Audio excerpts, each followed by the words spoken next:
teachers.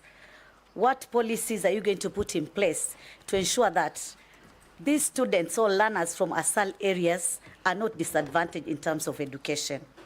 My second question, there have been recent research, and it has been noted that there's quite a number of girls dropping from school due to early pregnancies. What measures are you going to put in place to ensure that these girls are given a second chance to learn and they're not expelled from school until they're ready to give birth? And after giving birth and having maternity, they can be reinstated back to the school so that they finish their education. I thank you, Honorable Chairman. Mukami, Amisi, Caleb. Thank you, Mr. Speaker.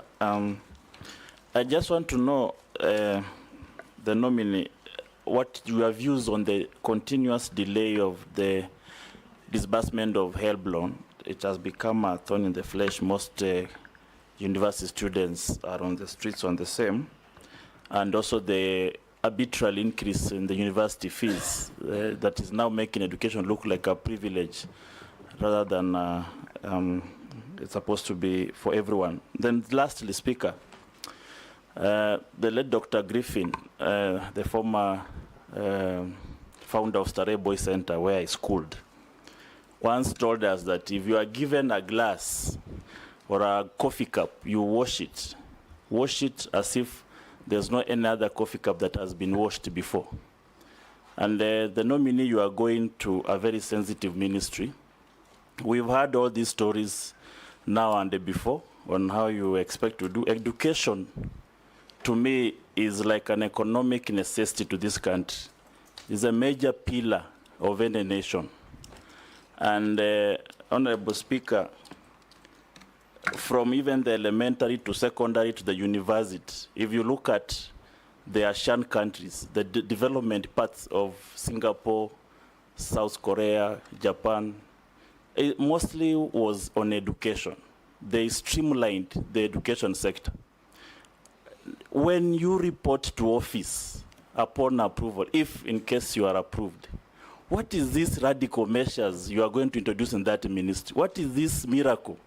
How are you going to perform the miracle, and what are the paraphernalias of this miracle? Because we need to see, we've been hearing these stories, so what is this that we are going to see in the Ministry of Education for once, when maybe in 100 days of your service to that ministry? Answer those, Migos. Thank you, Honorable Speaker. To Honorable Mish's question on the northeastern teachers refusing to go because of insecurity, this has been a teething and thorny problem for TSC. And the only way this can be done is if we work together with the Ministry of Interior to come up with the parameters and strategies to ensure that the teachers are secured. And one of those would be perhaps coming up with low-cost boarding schools so that the student can be studying in one place that can be easily secured. On the question of girls' pregnancy, the ministry's policy is that they are not supposed to be sent away, and they are supposed to be given a chance to come back and continue with their studies. We don't have a policy where if they become pregnant, then that's the end of their life. That changed. It was there before, but it has since changed. To Honorable Amisi's question on the continuous delay on help loans, this again is a problem of the resources being released on time, and the issue relating to the collections of those who have already gone before. I understand that there is a study that is going on to find out whether help can come up with a bond to ensure that they have enough resources to cover the students so that we avoid this problem.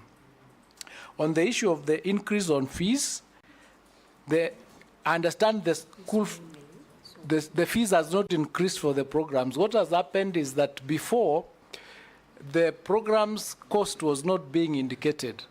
Now with the new funding model, the program amount is being indicated, and the parents are thinking the fees has been increased from what was being given as capitation.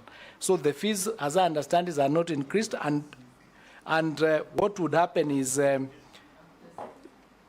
under the new funding model, the student is still getting funded through the scholarship and help as to ensure that they are not paying more than they were supposed to be paying before. On the question of what I would do...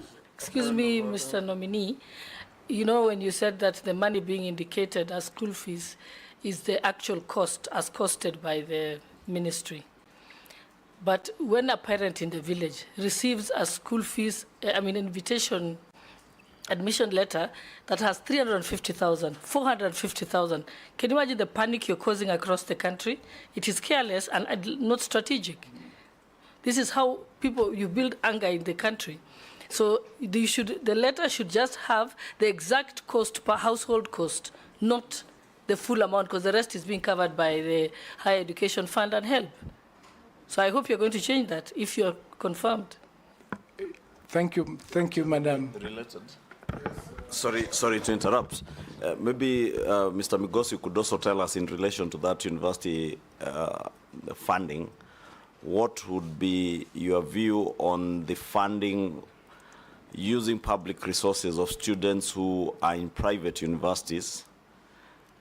Well, across the country we have universities and campuses that are almost closing down because they don't have students being sent to them by COUPS, or the Kenya Colleges and Universities Placement Services. Speaker, allow me briefly. On the same issue on the university funding model, the students, you'll have to have a criteria on determining who's the most vulnerable or poor. And what we have seen is that you have a category of children of single parents and a category of children who are orphans. And you give different, what measures will be put in place to ensure that you actually get the most vulnerable in the community and not disadvantage them in the new university funding model? Yes. Thank you, Honorable Speaker. Finish the other round, then yes, come to I was this. going to... You're going to the issue of the miracle that I would do in 100 days. There is no miracle that I'm going to perform. That there is a problem in the sector, and is a problem that needs to be faced head-on. So there'll be discussions on what do we do to solve those problems, and I'll not be able to do it alone. But I will offer leadership and hold discussions and consultations with each and everybody who is involved in the sector. For example, with respect to not having enough classes so that the children can be in school, the year 9 children can be in school in January, is an immediate problem. So that's a problem that takes priority that we need to look at and solve. So I can't sit here and say I have a miracle solution to all the problems that are there, but what I can do is say I'm ready and willing and able to offer leadership to get the kind of solutions that are required in the sector. Order, Mr. Speaker. Mr. Speaker, I didn't say miracle in literal terms. Honorable Speaker, when you stand to be a president of Kenya, you know what ails the country. You tell the people, this is the problem of this nation. This is what I want to solve. That's what I need to hear from the nominee. This is the problem of the Ministry of Education.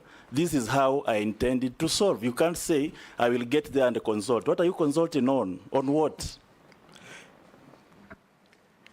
Migos, yes. Waswahili wanasema kila shetani na mbuyu wake. Thank you. Wapi mbuyu wako? Thank you, Honorable. What I can say is the challenge, as I said earlier, is a question of funding. So when I get to office, if you sit fit to approve my nomination, I see a solution in this way. In the monies that we are giving to the education sector, which is 27% of the budget, is this fund being used for the purpose for which it was meant? The UNESCO recommendation is that any country should spend not more than 20% of its budget in education. So we are spending 27. We are already above by 7%. It is not going to be possible to get probably more funding from the central government. You know, so the solution you are must told, be Migos, Yes. by Amisi and somebody else, duplex applications of public resources. Yes. Take the issue of bursaries. The MCA is giving bursary. The Member of Parliament is giving bursary. The Women Rep is giving bursary. The Governor is giving bursary. Your ministry is giving bursary. Banks are giving scholarships, and many other organizations. Apart from the banks, all the others are drawing money from the same source. And sometimes you find fraudulent activities where one child gets a bursary from each of those giving bursaries. How are you going to reform the bursary scheme that will largely contribute in saving probably even 10 billion shillings? Yes, Chair. Honorable- Chair, we also have TVET and also the technical schools doing the same thing. Yes, I do. So as I had indicated earlier, because we've not done an audit of how many amounts of how much money is being used for this particular sector, that is the first thing I would commission, an audit to find out how much money is out here for the. And you have the correct dismantle of these cartels? I do, Mr. Chairman. Yes. I- You are asked by Jeanette. Yes, I'm going. You know what you are walking into. Yes, I understand that. There are cartels and other people, but we come at this time, at a critical time when there is a crisis. Using this crisis, it is very possible to dismantle the cartels because with the support, the political support, the parliamentary support, and the support from the public. If we say today that we know you've been doing the wrong thing, we will report you. Somebody would think twice before they continue with what they are doing. So I would use this crisis to dismantle the cartels that exist there. But on the issue of private universities that Mheshimiwa Ichung'wa asked, what the students who are going to private universities are getting is the loan facet, not the scholarship. So, and this is born out of the contention that the parents have chosen to take their children to private universities. They should be able to fund that. So they are getting the loan portion of the funding, not the scholarship portion. That is under the new funding model. Yes, that is under the new funding They model. are ongoing. There are students who are ongoing under the old DUC system. Yes, the ongoing students Who are under still the getting DUC capitation. system are still getting the capitation. And speaking as an advocate, I think once you give somebody a right, if you start taking it in the middle, it becomes a bit bad. So I'm thinking that maybe. My question was, what's your that can opinion continue. on funding, using public resources to fund students in private universities? I Or have. rather, even start from placement. Yes. Why do we have to place students in private universities where we have not filled up all the vacancies we have in public universities built on public resources, or reeling in huge debt because they don't have adequate resources since they don't have students? If approved, would you push COOPs to send more students to private or to public universities, irrespective of whether it's just, because even the loan element is public resources? Yes. What I think can be done is to review the policy that is in place. Find out how did that policy come to be, because it's the ongoing. The one for the new funding model has changed, but the previous one on capitation was a policy that was in place and was going on. So, and then we can do up the math and find out if it's just maybe 2 years that are remaining or 3, but it's not something that I can speak to at the moment. It is something that perhaps that I need to do more research on in order to be able to come to an informed decision. Yes. On Madam Lesuda's question on how do we determine who is the most vulnerable, the tool that is used is called the means testing instrument that has 8 parameters. We think that those parameters are not comprehensive enough because it does not identify and they are not linked sufficiently to determine what the incomes of those parents are. So what we think is that it needs to be expanded and linked, because what has happened is you would find the rich not feeling the proper figures and the poor, because sometimes of lack of knowledge, they do not put in the right information. So we need to come up with a tool akin to the psychometric test, where you can put so many answers, but at the end, you get the correct result. Because I'll be more comfortable if you say, if confirmed, I If will confirmed, come up yes. with a tool. If confirmed, no? I'm sorry. Yes. I'm sorry, Mr. Chairman, I'm Yeah. sorry. If confirmed. Thank you, Sorry. Chairman. Because you are going to give policy direction to Yes. the ministry. Yes, Thank- if confirmed. Yes, so when, okay, yes. Thank you, Chairman. But I will not talk again, but I wanted to just say to the nominee, if you get this opportunity to serve Kenyans in that docket, because I've listened to you carefully and you keep talking about money. All your solutions seem to be around having a budget. I want to assure you that as a parliament, we are just about to pass a very rationalized budget, where budget cuts are across the whole, all the ministries. So that's all I wanted to say. Yes, Migosi, I think we'll end there. There are some Kenyans sending in messages. Many you have answered. One says, ensure TVET students get their certificates from their colleges within a month of graduating. The domicile of JSS we have dealt with. Another asks, where will senior secondary school be domiciled? We have dealt with.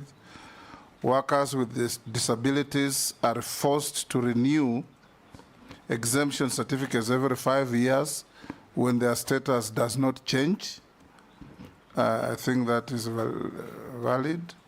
Another one has said, what are you going to do about mushrooming boarding schools, especially in Kisii, that have no facilities? Another one is asking, what is going to be the fate of P1 teachers after the transition? Last, another one asks, what will you do about the imposition of extravagant uniform expenditure on students by schools? Buy a long-sleeved sweater, a short-sleeved